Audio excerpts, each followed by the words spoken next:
que eu não posso ter um dia normal?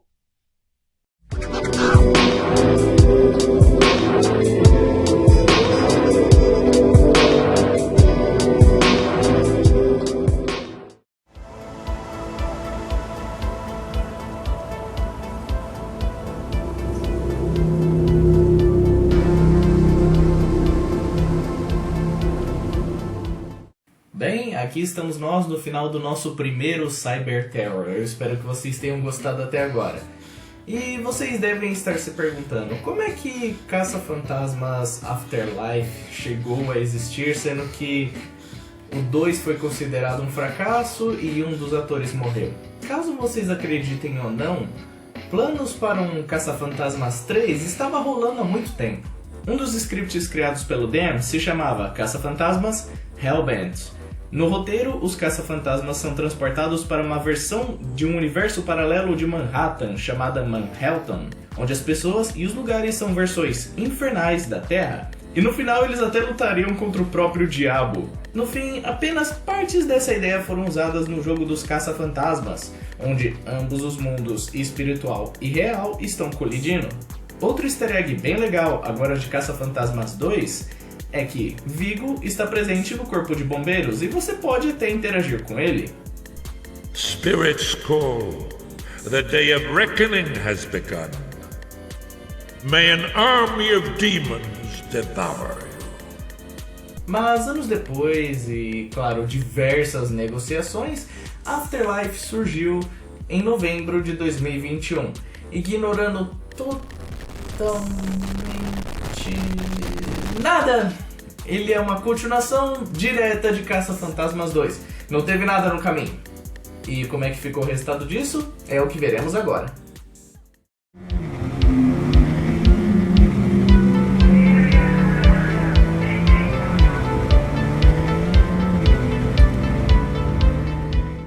O filme começa com uma figura desconhecida fugindo até uma fazenda e mostrando uma armadilha.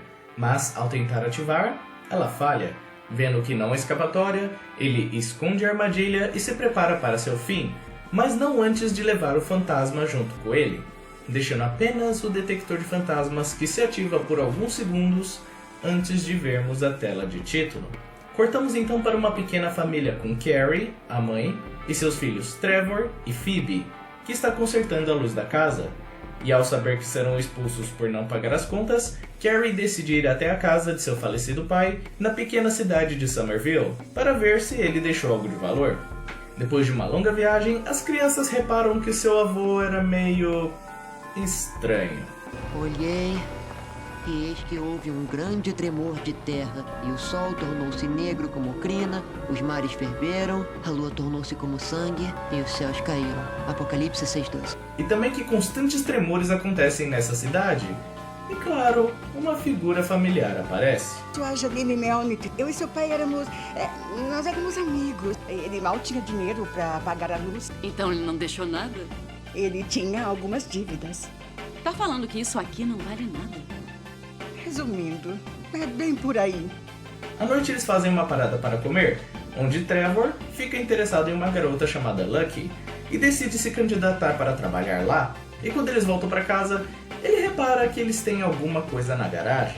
Phoebe, por outro lado, tem outra experiência, onde seu tabuleiro de xadrez é derrubado no chão para no dia seguinte uma peça ter sido movida. Em seu primeiro dia de aula, Phoebe conhece um garoto chamado Podcast, que adora, claro, gravar o seu podcast online. Só que mais um tremor acontece. De algum jeito, uma cidade que não fica perto de placa tectônica, que não tem atividade vulcânica subterrânea, nem falha sísmica, fraturamento, nem música alta, tem terremotos diariamente. De repente é o apocalipse. Depois da aula, Podcast leva Phoebe até uma mina abandonada na montanha. Até que um dia tiveram que fechar a brincadeira toda. Por quê? Um por um. Os mineiros que trabalharam por anos começaram a se jogar no poço da mina. Pra morte. Chamaram de a maldição de Xandor. Durante a noite, ela começa a jogar xadrez com o que parece ser o fantasma do avô dela, que começa a guiar ela pela casa até o lugar onde ele guardou sua armadilha. E no dia seguinte, ela leva essa armadilha para a escola para tentar abrir. Caramba! que réplica irada. Isso é réplica de quê? Da armadilha. Nova York, anos 80. Era tipo The Walking Dead. E parou de repente? Uhum. Ninguém vê fantasma há 30 anos. O professor curioso com aquela armadilha ajuda a energizar para ver se ela funciona.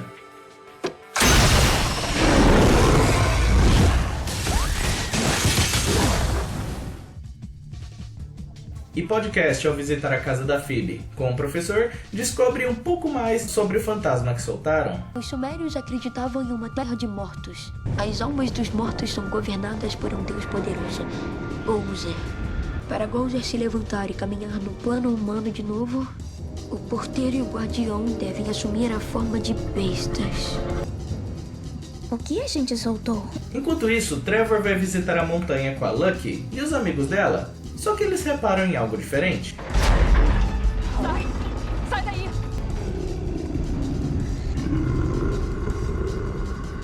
Phoebe continua investigando a casa e encontra a antiga oficina de seu avô, seu equipamento e seu uniforme antigo, mostrando que o avô dela era o Egon Spengler, que logo em seguida começa a mostrar para ela como consertar sua Proton Pack, e no dia seguinte ela decide fazer um teste.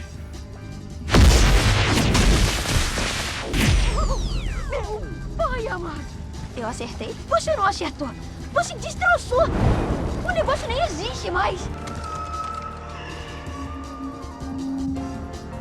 O que foi isso? Ao checar de onde veio o barulho, eles dão de cara com um fantasma e até se juntam ao Trevor, que conseguiu fazer o Ecton 1 funcionar, para caçar o fantasma pela cidade, que é uma das melhores cenas do filme. Bem divertida, cheia de ação e principalmente bastante criatividade com o fantasma, suas habilidades e também com as crianças aprendendo a ver como o equipamento funciona. Mas ao finalmente capturar o fantasma, as crianças são pegas pela polícia e vão presas. Temos direito a uma ligação? Tem sim. Vai ligar pra quem? Ah, ele disse! Phoebe então decide usar sua ligação para falar com alguém que não vimos há bastante tempo, Ray. E sabemos um pouco mais o que houve com Egon e a equipe. Aí desacelerou, as assombrações diminuíram. Um ator comprou boa parte da Tribeca e nós perdemos o corpo de bombeiros. E o Egon começou a falar para as pessoas que os probleminhas de fantasma não importavam porque o mundo estava acabando. Um dia eu fui trabalhar e o Ecto 1, o Cadillac velho, tinha sumido. Para explicar, 10 anos depois, numa cidade no Oklahoma, insistiu que tinha uma tempestade se formando. Um turbilhão psíquico gigante que ia consumir a humanidade em trevas para sempre. O equipamento deles é confiscado e eles voltam para casa. Mais longe dali, os 2 cães de Gozer são liberados. E com as atividades sobrenaturais aumentando, vemos uma das cenas mais criativas, onde vários mini Stay Puffs começam a atacar Gary, o professor, e se matando ao mesmo tempo. E junto deles também tem um cão de Gozer que ataca Gary e o possui.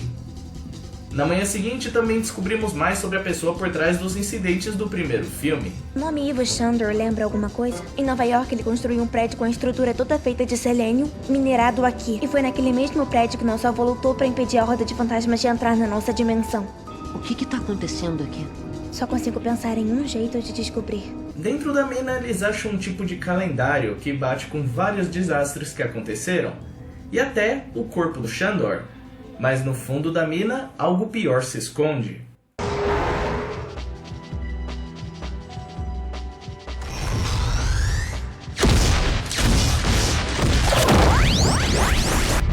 Os terremotos. Ele estava certo desde o início. Nosso avô. Ele veio aqui e construiu isso. Ele montou guarda até quando ninguém acreditou nele. Na casa deles, a filha do Egon é guiada para mostrar a oficina. E também para ela ver que, mesmo de longe, ele sempre acompanhava ela. Só que a paz infelizmente dura pouco, pois o segundo cão de Gozer invade a casa e possui ela. E para piorar ainda mais a situação, Gary, agora possuído, quebra a armadilha e acaba liberando diversos fantasmas pela cidade. A mãe deles foge do local e Phoebe descobre o real propósito da fazenda, que ela foi criada para ser uma armadilha gigante. Os silos enormes são os capacitores. Mas nesse instante energizam até 100 armadilhas. Gozer tem a proteção de 2 espíritos malignos, sem porteiro, sem Gozer. E como no primeiro filme, os dois se encontram, mas agora é a mãe deles e o Gary. Em meio ao caos que está na cidade, eles vão até a delegacia para pegar o Ecto 1 e usam o fantasma que haviam capturado antes para liberar o equipamento que eles precisam. Com a união do guardião e do porteiro, Gozer reaparece e até dá um jeito no criador do templo. Phoebe começa um plano de ataque que consiste em distrair Gozer para então capturar um de seus guardiões. Você está pronta para morrer? Não, só tenho 12 anos. E você?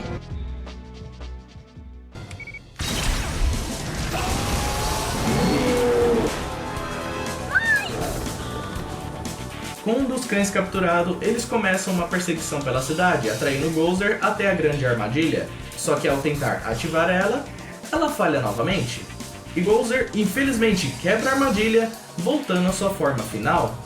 Mas quando todos estão prestes a morrer, uma esperança aparece. Sentiu saudade? Você é um deus? Ray? Fala sério, Ray. Sim.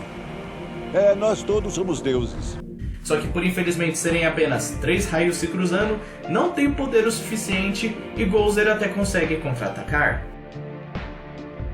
Acabou então, amor. Acabou de vez.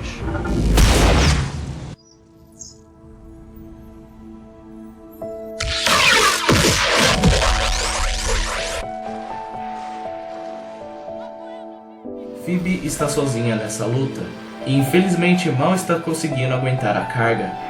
Mas em meio à escuridão, alguém atendeu o chamado.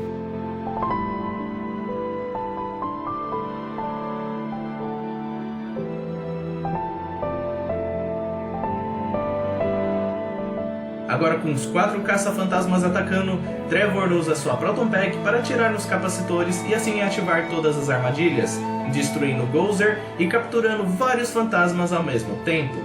Gary e Lucky são tirados dos escombros. Egon cumprimenta seus sobrinhos. E por fim, abraça sua filha. Então, desaparece. Depois disso, temos algumas cenas pós-crédito. E sim, eu disse algumas. Uma delas com Ecto 1 voltando para a cidade. Outra com Venkman e sua mulher fazendo aquele teste de choque que ele fazia no primeiro filme. Eu não acredito que você dava choques nos seus alunos. Cá entre nós, só dava choque nos homens.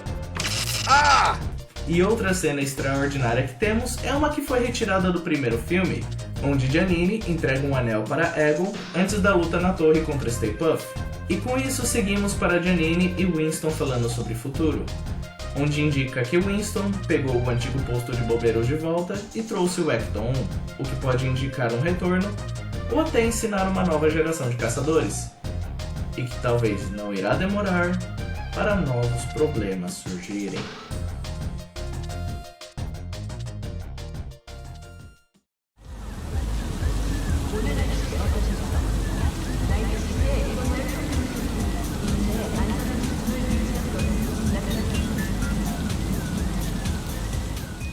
Sei que geralmente nesse momento é quando eu começo a destroçar o filme, falando das coisas que eu até gosto, mas que eu não gosto.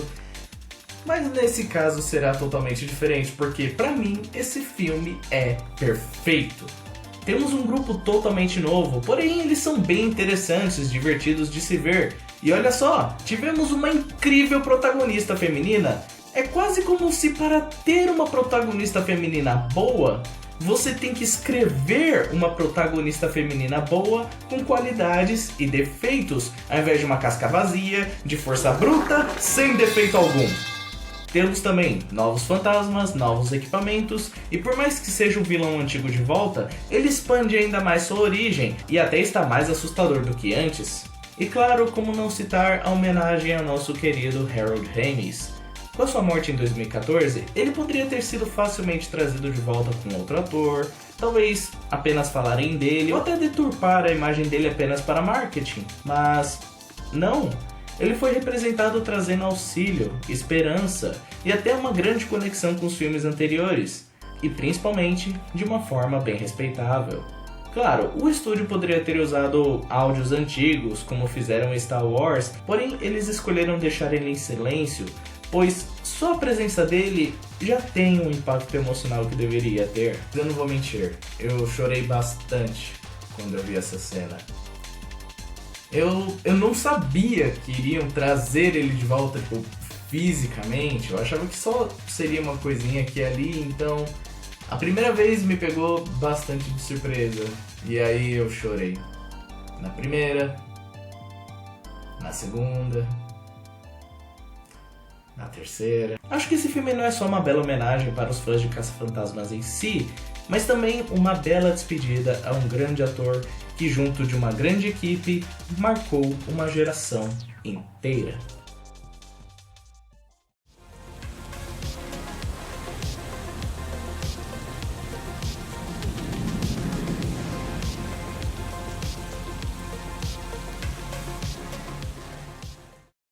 Afterlife, mesmo em meio à pandemia, conseguiu render bem mais do que o esperado e teve boas reações dos críticos e dos fãs, mostrando que a franquia ainda tem força mesmo depois de Caça-Fantasmas 2. E atualmente tivemos um jogo novo chamado Ghostbusters Spirits Unleashed, um multiplayer onde os caça-fantasmas antigos estão ensinando uma nova geração de caçadores, e você pode criar o seu personagem e até usar caçadores e fantasmas. E nesse jogo, o lugar onde você guarda os fantasmas quebra e Winston é possuído.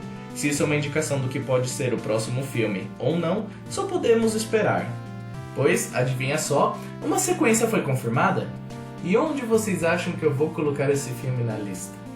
Eu definitivamente vou colocar ele no Assista Agora. É um excelente filme para o legado da franquia, e tanto os fãs irão amar, como os casuais que apenas querem um bom filme. Então, se você ainda tinha alguma dúvida, tire todas agora e veja Caça-Fantasmas Mais Além. Eu sou Jeff the Reviewer e esse foi o Cyber Terror desse ano. E espero que vocês tenham gostado. Eu sei, foi um pouquinho curto, mas infelizmente esses são todos os filmes dos Caça-Fantasmas. Sim, não tem mais nenhum.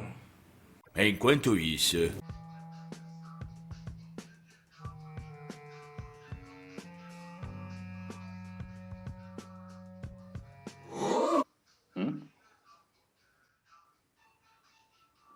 Não sei nada.